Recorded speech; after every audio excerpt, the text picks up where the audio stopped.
Hello and welcome to the Leap View. View that you may consider the best you can ever have. The view that is bringing you priceless views from the big leap takers and shift makers. My guest today is Irina Baker, the person that I not only love, I admire for her work and for everything that she had to overcome to come where she is right now. Irina Baker is a spiritual awareness mentor, speaker, and author of 5 books, including a bestseller in her upcoming book, Bridging Your Soul and Your Bank Account, The Complete Guide to Spiritual Satisfaction and Wealth. She holds 3 master's degrees, including master's in counseling, and has extensive certification in hypnosis and spiritual studies. Irina has devoted 20 years to her personal spiritual healing and growth and has 19 years of professional experience helping her American and international clients discover their life mission, increase their self-value, and become conscious creators. Irina has appeared on many national radio shows, and I am extremely honored and happy to greet her in the Leap View. Welcome, Irina.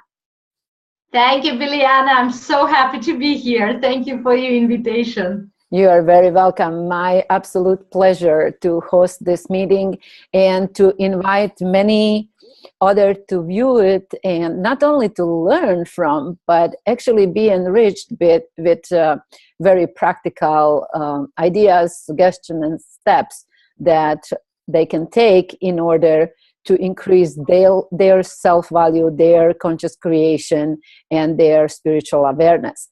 So tell us a little bit about yourself. Your credentials are amazing. Your work is one of the top leaders in the field. And let us hear from you a little bit what you have to share with us. Maybe you could start asking questions, because if I start talking about my story, that will take a long time. I have a story, of course, like maybe everybody else, but there is a story. So I came from Russia. I've been in America for 20 years already. So I spent half time in Russia and half of my life here in America. And through amazing journey that I've taken just because it was my karma, it was my destiny. I've learned so much, and I guess what I should say is I've dedicated my life to my personal healing and helping others to heal, and that's the most important part for me. Absolutely. The things that we share in common is that we are both here in the United States for 20 years. We came approximately at the same time, and our journeys, as much as different, they actually are very similar. Journey of discovery, of enormous self-growth. And I don't know about you, I did not speak any word of English when I came. How was it for you?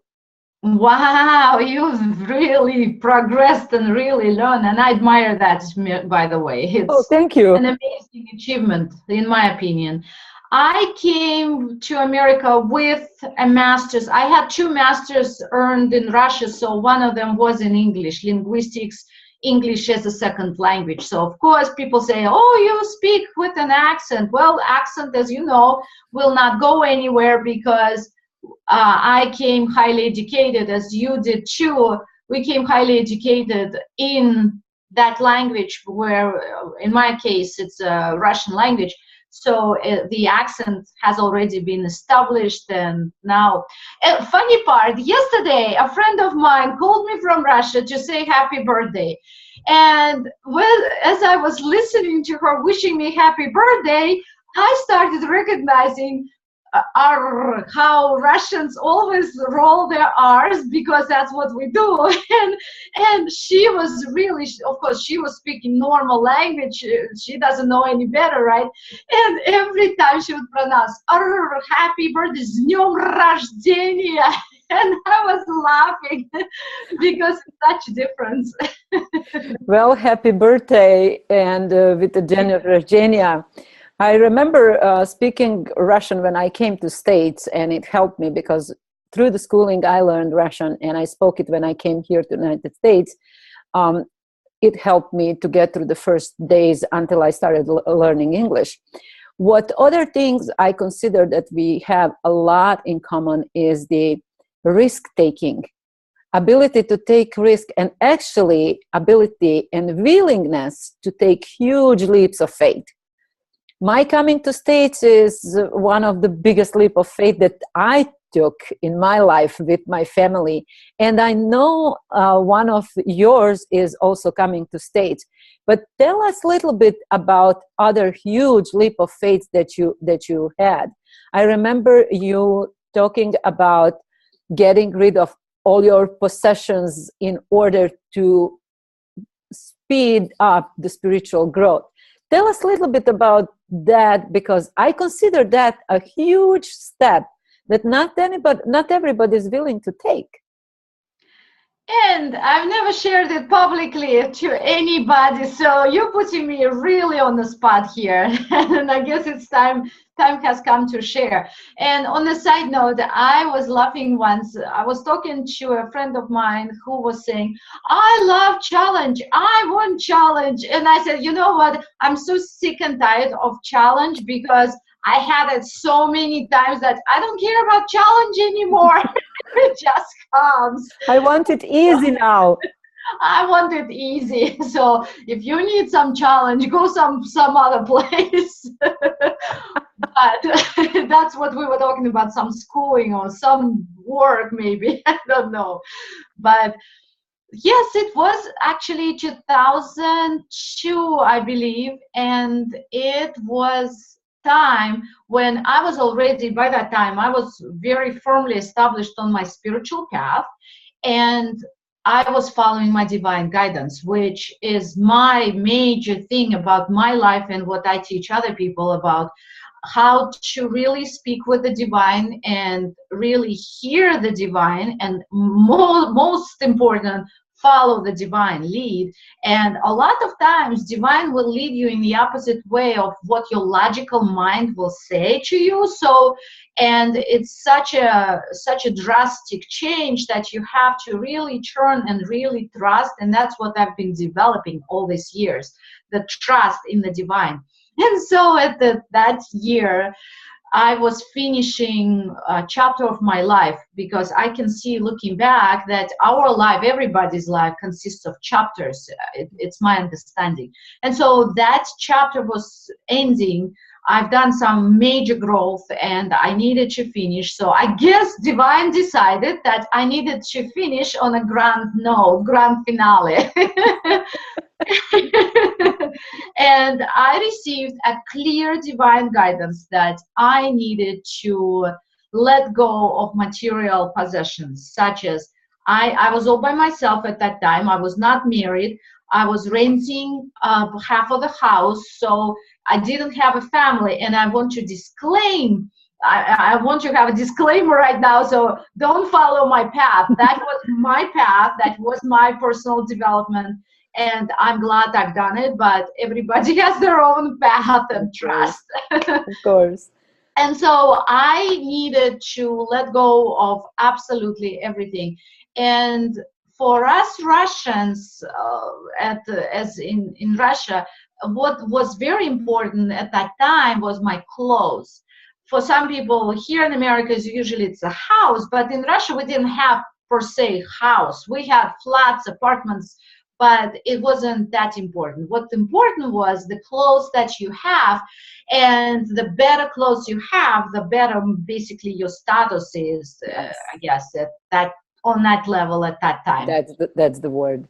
And so that, from my understanding now, that's what I needed to cut through. I needed to remove my connection to material possessions, so I could be free, and not to reject anything, but to be free to have material possessions later, but without an attachment.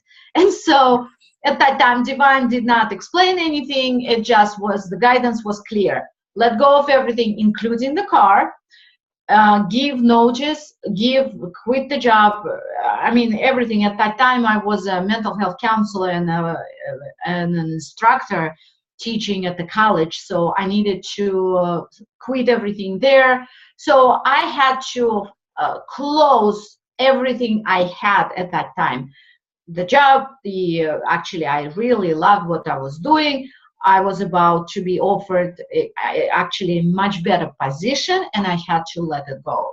So the leap was incredible because I had to let go of that part. I had to let go of my favorite car. That was my first car, and I paid it off. It was brand new. It was such a great car. I loved it, but I had to let go of that too.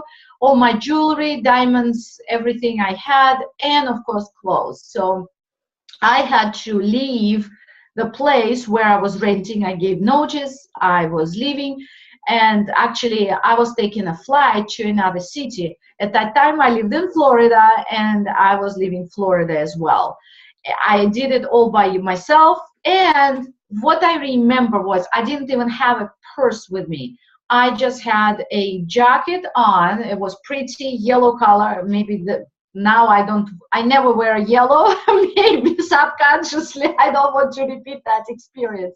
So I was in that yellow, like with the kangaroo pouch on me, and I had my citizenship paper. Of course, I wouldn't let go of my citizenship, American citizenship, or American passport and the certificate. So I had that. I even let go of my diplomas. Later on, I had to restore them, so I do have documentation, but at that time, I let go of everything. And I left Florida with that pouch, with my credit cards, with debt with my credit cards. I had a very high score, but I had debts from my student loans because I was constantly studying, and I would put it even on a credit card because it was healing, the spiritual university where you don't just get student loan, you just do your private financing. So that's what it was. Nothing behind my belt, just that kangaroo pouch with the passport, with credit cards, free to go into a place that divine indicated, have no idea why I'm doing it, just leap of faith. It was trust. So trusting. And I did it. And I believe that's the biggest lesson in trusting in your divine essence. And we either, I think, learn it through severe trauma, or we follow the intuition, the nudges that we got from the divine to do it. Yes, and I actually, excuse me for interrupting, but I wrote a letter to my mom. My mom at that time was in Russia, and I wrote a letter saying what I've done. Of course, I shouldn't have, because there is no way somebody who is not with you, not watching you, not knowing you at that moment, right? She was on the other side of the earth. And she talked to her friend, everybody decided I went crazy. I joined the cult. That's what somebody told. I joined the cult, and I gave all my possessions to the church, which I'm not religious. I didn't go to the church. I didn't give my possessions to the church, and I didn't join the cult. And I was in complete sound state of mind. Saying completely consciously deciding to listen to divine intuition and to follow the directions and guidance for your highest good. I believe that those things come to us either through severe trauma or through conscious learning, listening to your divine guidance.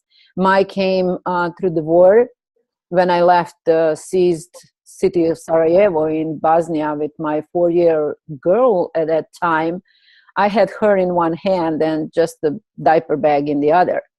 And it was complete detachment. I learned that material possessions do not mean anything if you don't have people in your life that you love, that love you, support you, and that values are actually reprioritized. Not only in my life, I was raised on pretty good values, but still the certain possessions were valuable. Those that you cannot replace, let's say picture from the past or your past family members, even those, when you have to let go, you learn that you don't actually need physical as much as you need spiritual part. All of them are still in my heart. All of them, the people that are no longer on this plane, they are still in our hearts. We still may have them in mind and communicate with them through our mind, through our heart. But at the same time, I would say that what you exhibited, what you went through in that experience, actually brought so much good later on, that I want to ask for the lessons. The first one is trust. The second one is take that step, obeying, right? The second one is taking action on it. What do you say you learned through it about yourself, and what showed up later as the results of that big leap? Very good question. And by the way, before I even answer this question, I want to comment on your talking about pictures, because pictures are so important to people and they want to keep those pictures and make as many as possible. And yes, we take pictures, right? It's so easy. We like taking pictures. But you're absolutely right. I actually had to do basically, I think, 3 times to let go of pictures. And it wasn't easy. It was one time it was really actually painful, but I had to do it. And I've done it that day. I've done it. My mom destroyed a lot of pictures because she was moving to America. She couldn't take everything with her. And when I left Russia and came to America, I had to leave everything behind. So I did not take many pictures with me. So I do know with pictures, they represent our attachments. And at some point on the spiritual development, I understand that when lesson comes to remove that detachment, pictures have to go. So yes, I know that pain, and I know what happens and how you let go, and just it's quite, you are talking right now about a touchy subject and something Yes. that's really difficult. And I have to insert here, when we were working together and when you were guiding me on the process of really firmly establishing my purpose, actually recognizing my purpose in the teaching I went through life. There was one book that you highly recommended at that point, and right now that book is coming through my mind, The Journey Home, right? Yes, I was thinking about it right now myself. The hardest step was to detach from your books, from your pictures, because our identity goes into it. We identify by our past, and many times it's actually a heavy shackle around our legs that doesn't let us fly, right? Exactly. So that book came so well at that moment for me to understand what was brewing and what I was going through. Even though I learned detachment through the circumstances that happened, later on I had to go through the mental detachment, because at that time it came to me from outside, not by my decision. So right now that book is coming so strongly. Yes. So the lessons from there and from your journey helped me tremendously, and I believe they may help tremendously to all our viewers. Also, as you mentioned, detachment. There are things that are very important as the lesson that made possible what you are doing right now. Bridging, actually, the soul and something very physical. Tell us about that. And back to because I owe you to answer that question, what I've learned through doing that step is, yes, trust, actually exercising active faith, I call it. And also, you're right, detachment, because I've learned later on, I got material possessions so fast. I got them back so fast, meaning we manifest so quickly that we don't even realize it. Look at people's garages, right? Only they say there is a joke about it. Only in America, I don't know about other countries, it's just a joke. Only in America, people keep the inexpensive junk, cheap junk in the garage and expensive cars outside, right on the driveway. And so that's what I've learned as well, that material possessions are so easy to manifest. It's the easiest, actually. People struggle with have a comfortable life, but what many don't realize that this is the easiest. The hardest part is the spiritual. There are spiritual lessons, the healing inside, but the physical is not as difficult. So I got material possessions back, so I want to say that I'm not struggling with nothing, with the kangaroo pouch. I'm not homeless, so everything. You were actually freer than ever. It's all good. And another point, that book that you mentioned, Lee Carroll, Journey Home, the story of Michael Thomas and Seven Angels, the one I keep recommending to people all over the years, it helped me at that time, because Michael Thomas on the journey did the same what I've done. He took the different route. He did not go on the path, but he just took the turn because angels recommended. They didn't make him do it, but they recommended. They said, if you would like to do it shorter or make a shortcut and have an adventure, to make that shortcut and go the opposite direction. And the book describes, I'm not going into the details, but the book describes what he escaped to by doing that. So at that time, it helped me. So I knew I took that different route to have an adventure and to do a shortcut, because my spiritual healing got accelerated so fast, so much, and got so deep because what I've done. And like I said, I wouldn't want to repeat it again, but at that time it was needed, and it was actually great for my spiritual development. However, there was another thing that only recently I came to the conclusion that, oh my gosh, that's why I've done it. All these years, I was looking back and thinking, what exactly was the reason for my doing it? Why was divine guidance so persistent that I had to take that step? Yes, I understand detachment. Yes, I understand all these parts that already we've discussed, but what exactly was the main thing? Well, it was a preparation for something more difficult, because the more you're on the spiritual path, as I understand from my experience, the more you heal, the more difficult lessons come. I thought it would be vice versa, it would be easier, but it actually gets more difficult, because it's like at the university where you take one problem or you take one grade or 1 year, and then the next year it gets more difficult because you've learned, you've developed, and so you get tougher lessons because you need that challenge that I don't want anymore.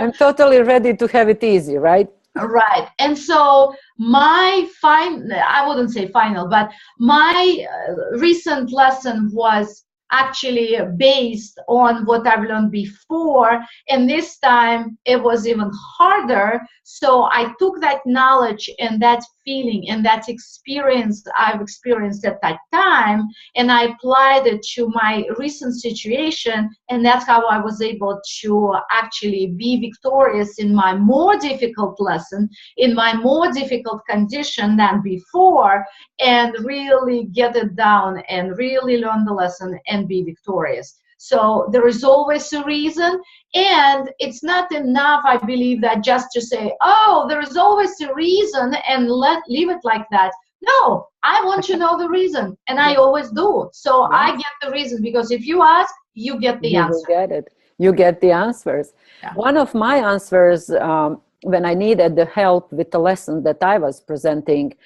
came through your books. And I want to show here your books, even though it's little shiny and bright, I think it can be visible. One of them having a title, Don't Blame the Mirror for Your Ugly Face. I love the title, because so many times in life we are prone to blame everything else outside of us versus taking the look inside. And I believe that is the biggest step and biggest, let's say, show of maturity, when you step into the self-responsibility and you start looking for answers inside versus blaming outside. And you so masterfully defined it and explained it in your books through your work, that when you know that, when you recognize it, you ask, why didn't I do it earlier? Why didn't I know it? Why people didn't tell me about it? But that path of self-discovery is unique to every individual, right? And Right. what you are bringing is actually giving a hand for a person that is ready to take the leap. So tell us a little bit about your work with clients and how that showed up. I know you had beautiful successes. You are getting the huge event ready to take place pretty soon. Tell us a little bit about it, work with clients, and what you are going to offer in that upcoming event. Sure, I will, with gladness. What I do is I help people who, usually entrepreneurs or professionals, however, everybody who is on the path and wants to take the next level, they are willing to look at themselves and really change. So I work with those people who are willing to change, of course. But what I do is a lot of times we find ourselves in some kind of prison. And prison is a very heavy word, right, to use, but it's internal prison. People sometimes don't even realize. If you don't have enough money and you struggle with money, you are in prison. Mm-hmm. If you have a not good relationship, you're tolerating your relationship, you're still there, you're married, and that relationship is just tolerable, you're still in prison. Yes, you're not dying. Nobody's killing you. Nobody's beating you up, but you're still in prison. Dying inside. Right, because you are not enjoying life. You're not enjoying it. You're tolerating your circumstances. Yep. If you're at a job and your job is not what you want to go to your full potential, but you're at a job that doesn't let you grow, or you're growing but not to the degree that you would like to, or you're just pretty miserable, it doesn't matter, you're still in prison of that circumstance. And of course, if you're in business and you're doing everything possible, because I really believe that we have to have business mentors. If we're in business, we have to have business mentors, because they show us shortcuts. Business is the system, it's structured, we have to know it. However, if you apply everything you've learned, marketing, business strategy, everything, and you're still going nowhere, and you still struggle with clients, or you're still struggling with whatever it is, my firm belief, you are in prison. And the prison is internal, it's inside, and it's all about self-value. So there are two things that are super important, and people have to realize that. So the first part is your potential. Why you're here? You're here to serve. You're here to really share of yourself, and that will bring you the biggest joy, because your soul will be happy. Your soul has decided, and that's why my new book is called Bridging Your Soul and Your Bank Account. So the soul should be happy soul, and happy soul will only be when you do what you love doing. If you're miserable at some whatever, you're not following what you are born to do, how you're born to serve, your soul will not be happy. So that's one part. The second part, you could dream about your soul mission. You can dream about, you can know, because we all know what it's about. However, you would ignore it or hide from yourself consciously, or you do it, you try to do it, but you're not able to, because the second part is the bank account. The second part is the physical. It's the ego. And I say we have to have a happy ego. Yes. And the happy ego is about self-value. So everything around is the reflection. My point of view is everything in your world, everything you see is a reflection of you. So, and your self-value. So if you're not accepting your own self-value, you cannot fulfill your mission and serve others because you're not valuable yourself.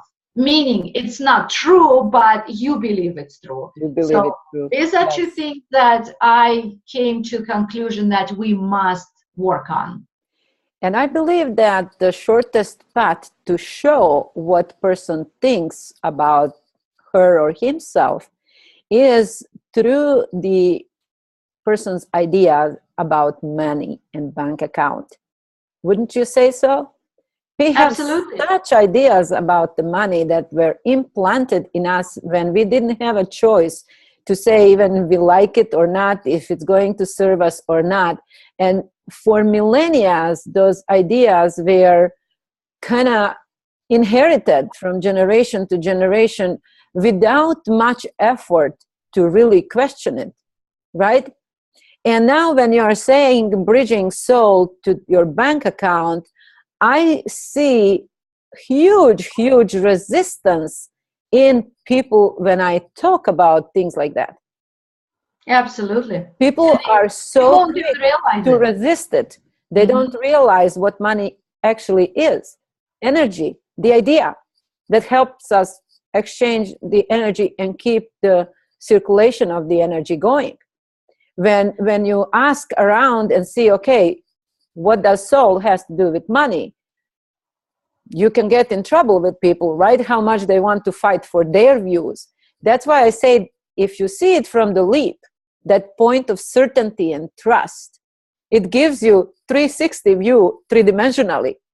And I believe that is what you are bringing in your new book and the event. Is that right there? The event is called The Ultimate Wealth. Bridging your soul and your bank account so you can have both satisfaction and money. And by the ultimate wealth, I mean that it's wealth in every area of our life. And usually there are four major areas. It's finances, so plenty of money, of course. The second area, relationships, harmonious, and you don't have to be in partnership. You don't have to be exactly in a traditional relationship. Any relationship in your life, with your daughter, with your son, with your parents, with your significant other, doesn't matter. They have to be harmonious. And then you have to have a vibrant health, because without that you can move on. You have to have that energy. And you have to have business or career, something that helps you serve others. And I believe if you're raising children and you have 5 children, this is your full-time job. So I will not say if you're staying home mom, for example, you don't have a job. Oh, Heck yes. no. You have full-time job. Full-time, so, and even overtime. So that means business or career, or even staying at home raising children, it's still business or career. And that's the ultimate wealth. And how you do it, you cannot possibly have all of this or get closer to your ultimate wealth without bridging your soul, a happy soul, and your happy ego. It has to be. I would also add on it that basically the most important relationship is with yourself first. Absolutely. And only when you have a good relationship with self, because everywhere you go, you take yourself with you, right? So that is the primary relationship that we have to work on in order to be freer and to be able to give. Because I see that there is no giving without receiving first. Everybody loves to give, but we tend to forget to cultivate the part where we are receiving.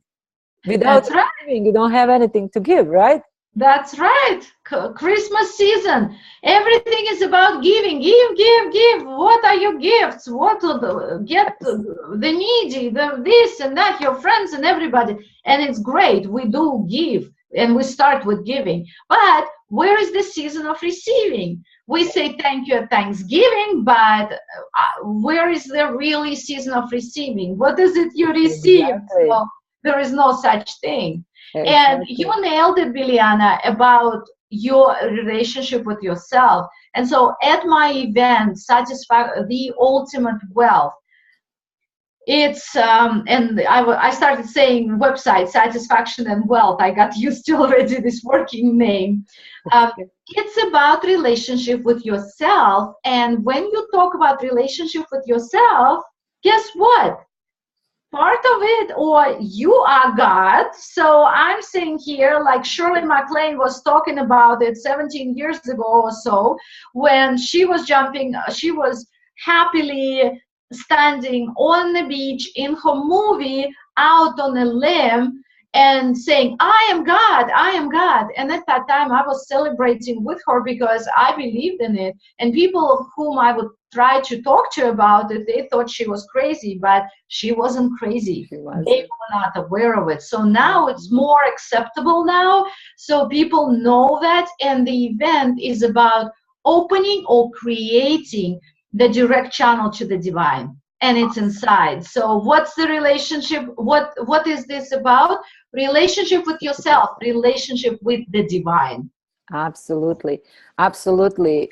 I strongly, strongly believe, and that's the message I share. We are piece of God. We are expression of life. Every one of us, every flower, every animal, everything is expression of life itself. And life is forever for growth and more expression, right? The fact that we were suppressing it for so long, now coming out after so many of us started showing other people, waking them up to it. I also think at the same time that it's a natural progress. We may suppress the life for a while. Life wins always. Nature wins. Nature has no failures, right? It is Right. a construct.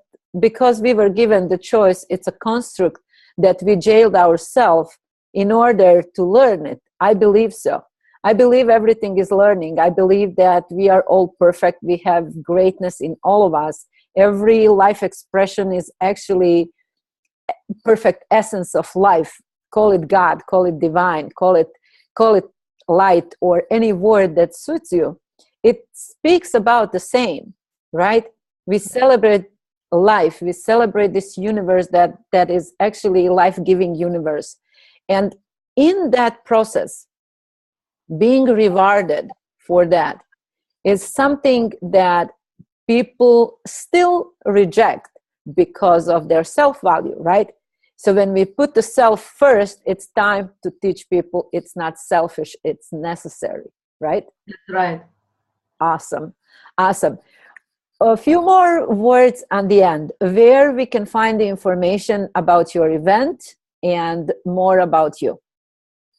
Well, it's a 1 day event, so it's not 3 day like some people do. It's 1 day from 9 to 6, and it's around Phoenix, Arizona area. So if you're close to Phoenix, Arizona, please consider, because it has changed people's lives. The information, it took me 20 years and my very difficult personal path of healing and transformation to arrive to what I am planning to teach on April 1st.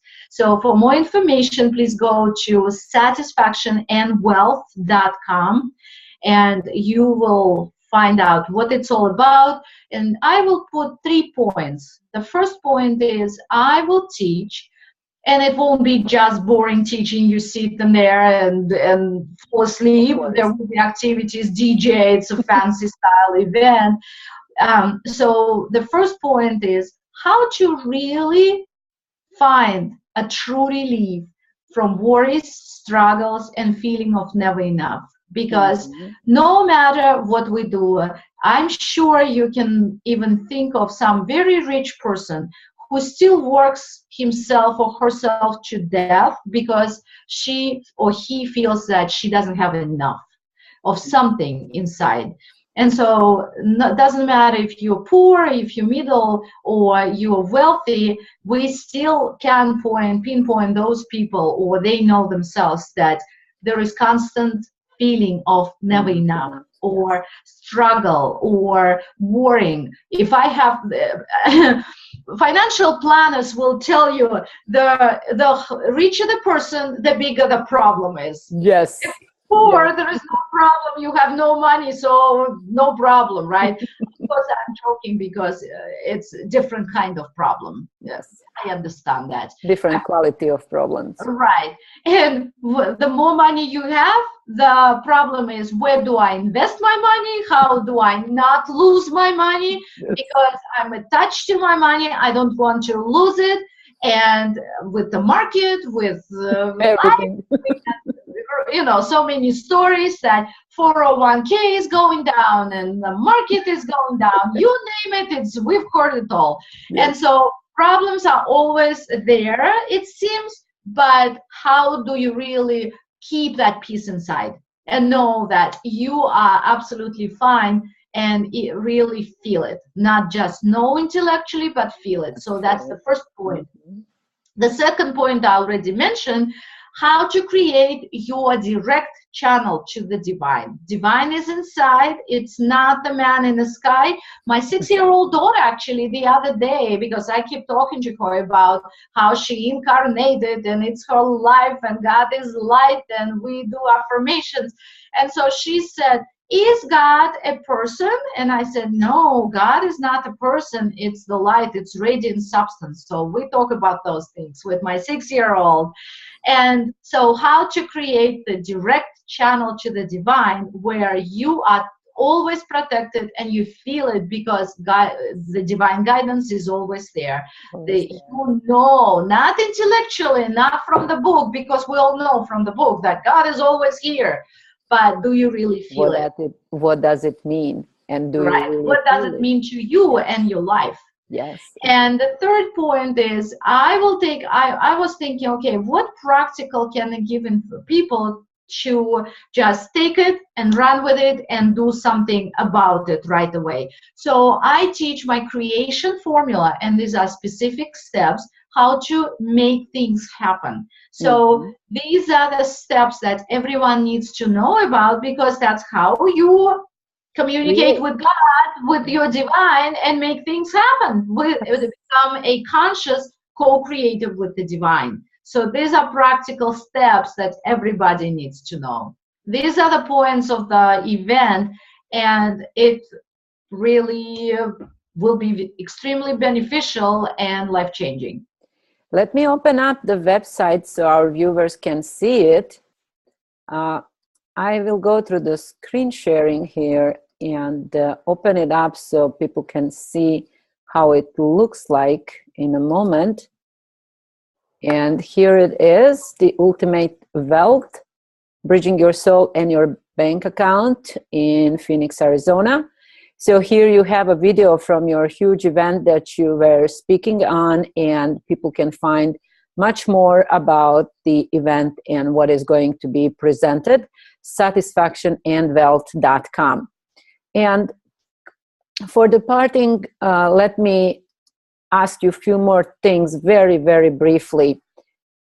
Let me go back to the screen very briefly. Where otherwise people can find you and connect with you on the social media and internet?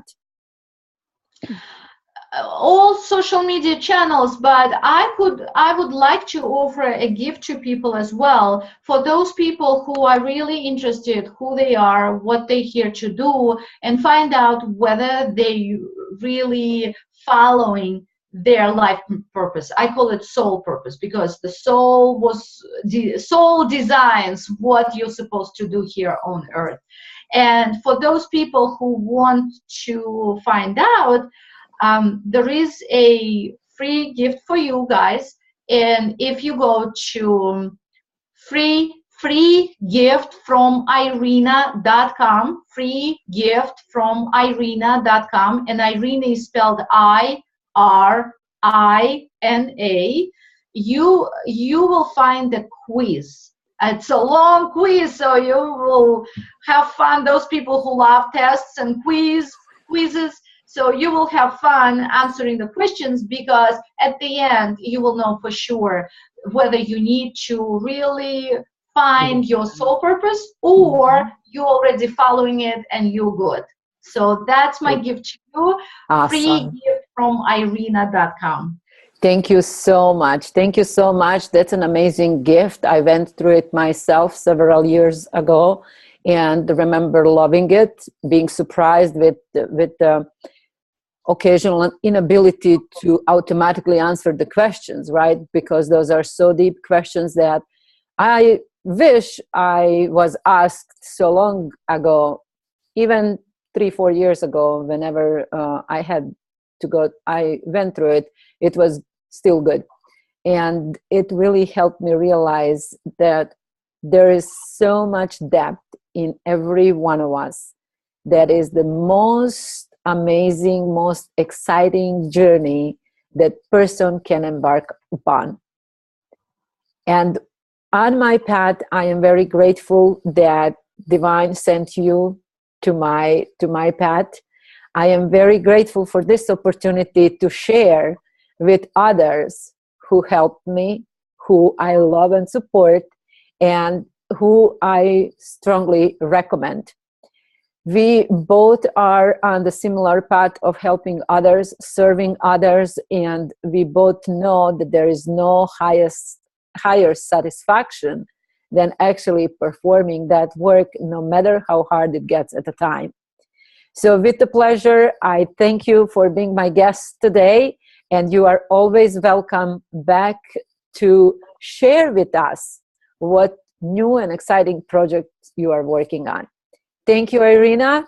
Love you much. Have a great day. I am looking forward to our next meeting. It's my great pleasure, Biljana. It's all mutual. Thank you so much for inviting me here. Thank you. Bye. Have a great day. See you soon.